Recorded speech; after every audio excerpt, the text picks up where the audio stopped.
Hola a todos, soy Tomás Villén, soy miembro del podcast Patriots a la Madrileña y además trabajo como profesor de la Facultad de Medicina en la Universidad Francisco de Vitoria en Madrid.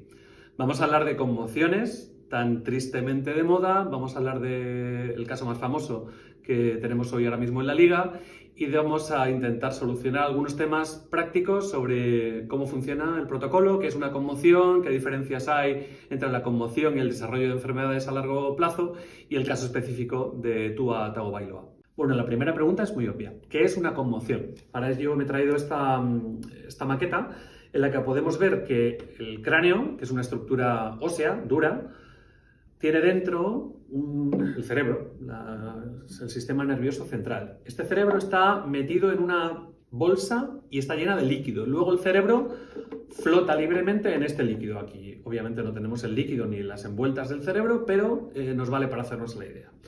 De tal manera que la conmoción es una respuesta clínica, la aparición de sintomatología, el mareo, la pérdida de consciencia, la visión de luces, cualquier tipo de sintomatología secundaria a un golpe, el cual imaginaos que el golpe viene por aquí, el cerebro golpearía, contragolpearía, o al revés, ¿no?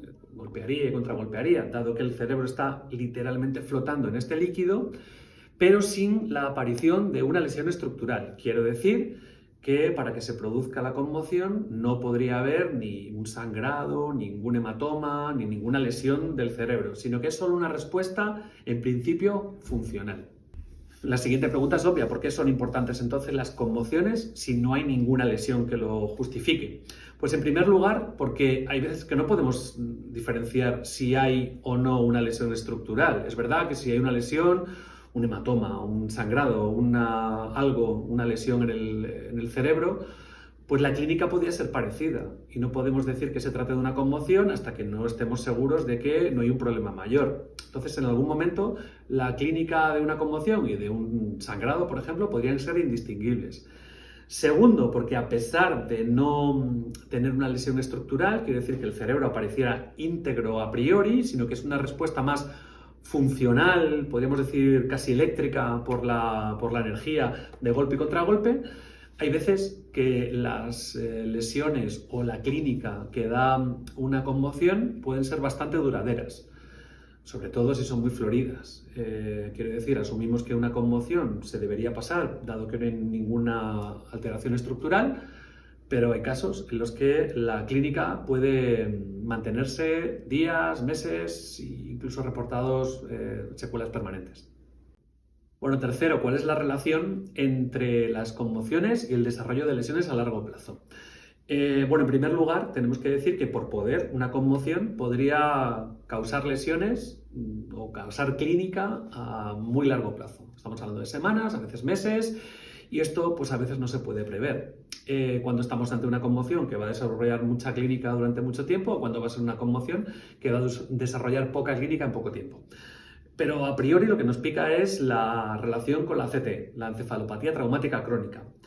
Pues aquí buenas noticias. En principio no hay ninguna relación causal entre el número de conmociones que ha sufrido un jugador a lo largo de su carrera y el desarrollo de CT, de encefalopatía traumática crónica. Lo que sí tiene relación con el desarrollo de esta enfermedad, de la CTE, es el número de partidos jugados, es decir, el número de golpes, contragolpes que ha sufrido ese cerebro. ¿Por qué? Porque aquí sí que hay lesiones no estructurales visibles, sino microscópicas, depósitos de proteínas, alteraciones de la estructura del sistema nervioso central. Luego, a priori, son dos cosas diferentes. No es que tengamos que proteger a los jugadores porque desarrollan muchas conmociones y al final vayan a acabar teniendo CTE. Es un error común, pero conceptualmente no es del todo correcto. La siguiente pregunta, el caso de Tua Tagovailoa, ¿por qué es especial? No es que sea especial, es que es mediático para empezar. Es verdad que Tua tiene algo que parece que el resto de jugadores, o la mayoría de jugadores, no tienen, que es cierta susceptibilidad a las conmociones. Hemos visto los vídeos en los que Tua se queda en esta posición tan alarmante, tan extraña. Básicamente es que no se activa una zona o no se desactiva una zona concreta del cerebro, sino toda la corteza. De tal manera que la parte más superficial del cerebro es la que se afecta por la conmoción, es la que se resetea, digamos, y lo que se queda activo es lo de abajo. Luego la típica, las manos, la flexión de los brazos, es la típica postura de decorticación y es bueno, pues relativamente anormal. No es muy normal que una conmoción tenga tanta clínica tan florida. Es más normal a veces la pérdida de consciencia, la visión de luces, el mareo, clínicas bastante menos perceptibles. Que esto es un problema también para los jugadores que juegan, que siguen jugando con una conmoción, que a veces es muy complicado de detectar. El segundo problema es que si tienes una clínica muy florida, es que probablemente el periodo de recuperación, aunque esto no tiene por qué, pero es razonablemente y plausible pensar así, que el periodo de recuperación va a ser mayor. Los 4 pasos que tiene que seguir un jugador progresivamente, con evaluaciones también dentro del protocolo, para poder llegar a ser activo, pues a priori se deberían alargar más. En este caso, el problema es múltiple, son muchas conmociones. ¿Quién nos dice que la siguiente no va a dejar una lesión, una clínica más permanente o más duradera? Teniendo en cuenta que este jugador tiene susceptibilidad a las lesiones, es un problema realmente complejo. Sí que es verdad que hay que tomarlo con calma, hay que individualizar el caso, tendrá que reunirse con los jugadores, con los médicos del equipo, y probablemente la situación tendrá que evaluarla. Complicadísimo mojarse, pero hay que tomar una decisión de cara a esto, al futuro de Tua, que probablemente no pasará por la práctica del fútbol, teniendo en cuenta este historial. Insisto, no es un problema de desarrollar lesiones a largo plazo, es un problema de susceptibilidad a las conmociones. Bueno, ¿y cómo se detecta una conmoción en el campo?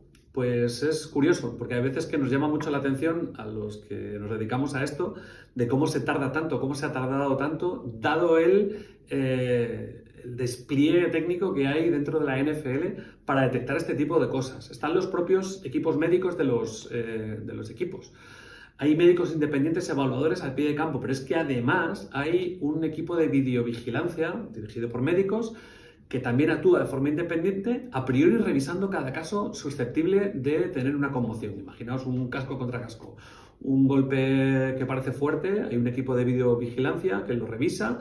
Si ve cualquier indicio de conmoción, lo primero que se hace es evaluar al jugador. ¿Y dónde se le evalúa? Pues en la famosa tienda azul. En la tienda azul lo que se le suele hacer es un cuestionario para saber si hay o no clínicas. Se le hacen preguntas como en qué cuarto estamos, contra quién estáis jugando, aparte de preguntas estándar en medicina. Se le pregunta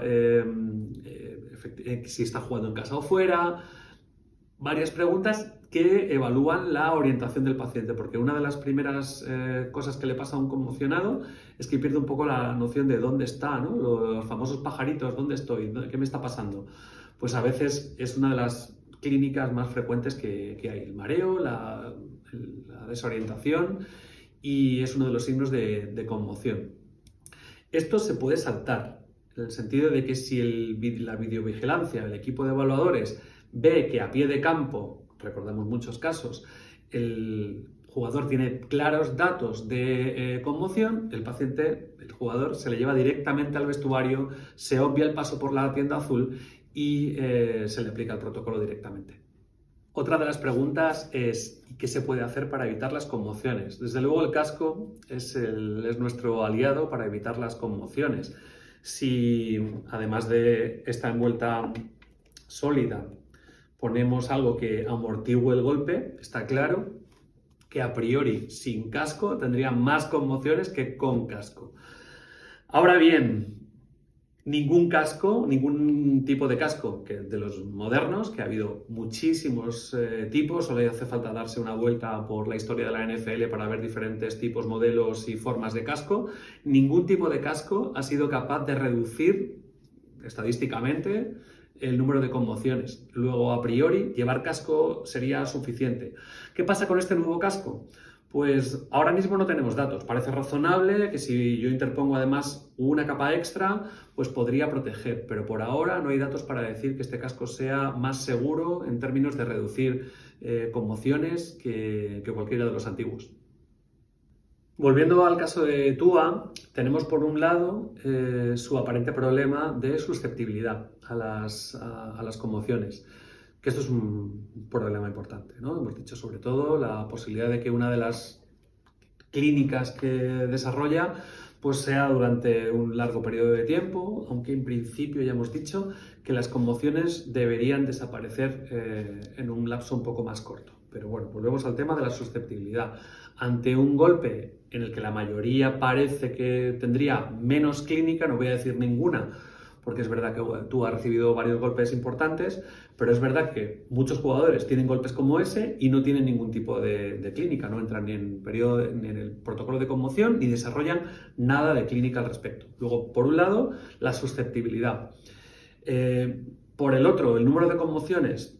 Esto hay que llevarlo de forma individual, ¿no? Hay un número razonable, pero hay que unir un poco la susceptibilidad que hemos hablado, la presencia de clínica, qué tipo de clínica presenta y el riesgo que corre en seguir dejando jugar. Pero esto no pasa con Tua, pasa con cada jugador de fútbol profesional. Luego, aquí hay una importante labor que hacer, que es sentarse con él y decidirlo. Decidirlo en un entorno sobre todo de máxima seguridad, no para el club, que aquí podríamos pensar que las prioridades del club y del jugador no deberían ser las mismas, sino que hay que velar es por su propia seguridad y por evitar la aparición de lesiones, no lesiones, clínica que puede durar mucho tiempo, que pueda pueda ser un problema importante con su vida diaria. Y los intereses. Esto es un problema multifactorial y muy complejo. El tema del vuelo de Tua. El protocolo es bastante rígido, sobre todo en las primeras etapas, ¿no? Técnicamente un jugador puede en 5 días volver a estar jugando. Lo que pasa es que casi nadie corre ese riesgo. De tal manera que hay 4 o 5 pasos que tienen que darse poco a poco. Y el primero es que tolere que no vuelva a aparecer nada de clínica. Quiere decir que si tiene mareo, pongamos, el mareo pues a priori desaparezca. Para ello, el paciente tiene que estar de reposo casi absoluto, no del todo, pero casi absoluto, limitando, por ejemplo, la luz, los sonidos, la presencia de estímulos. Luego, si está en estas primeras fases del protocolo, no parece muy razonable que un viaje, pues las distancias de Estados Unidos, que son casi transoceánicas, ¿no? Pues sea lo más adecuado para un paciente o para un jugador en protocolo de conmoción. Aquí habrá que ver si es verdad que está en fases iniciales del protocolo o ya está dando pasos hacia la recuperación completa. Luego, lo primero, habría que estar seguro que la clínica que tiene ha desaparecido, que no tiene ninguna clínica ahora mismo, ninguna sintomatología. Pero bueno, aquí el problema también es que tenemos puesto el foco en un jugador muy particular, con un historial muy particular y con un equipo que tiene a priori mucha repercusión, que este jugador juegue o no. Luego, es un tema, como he dicho antes, bastante complejo.